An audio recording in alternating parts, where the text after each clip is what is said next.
I would agree that we have very limited time here and we are obligated therefore to use it as best we can. And it is a fact that the Minister has had the report, the interim report, now for 9 months, and we're discussing again in some ways expressions of sympathy, expressions of disappointment. We're echoing the things that happened in the past, whereas we really should be focusing on what actions are going to be taken as a result of the content in the interim report and the needs that have been highlighted over the past period.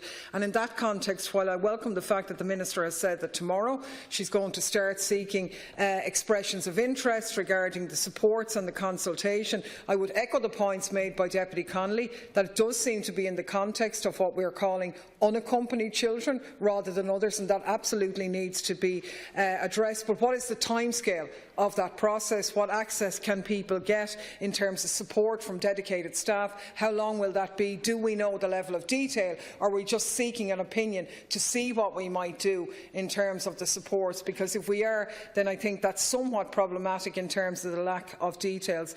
I note, Minister, you made, not today, but in the Seanad, you suggested an amnesty in order to assist in the gathering of records, and I absolutely agree. It's absolutely vital to get records. In fairness, it's an issue we've been raising for a very long time. However, an amnesty somehow gives an opinion of a waiving of sort of any criminal responsibility, and there needs to be clarity around this. People don't need a history project or a history lesson. They need justice. And the delivery of justice means that, we need to not, if we're getting access to files, that the information from those files can be used. Because when we talk about false birth certs, forced and illegal adoptions and so on, it has been the norm to say, oh, well, the Adoption Act in 1952 dealt with those issues. That's not the case. We know these criminal actions took place after 1952 as well, and we need to clarify that an amnesty doesn't exclude prosecution from use of some of those materials, although the protection of records is absolutely vital.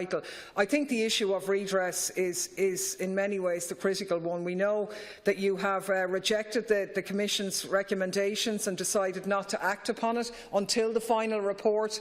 I think that's wrong.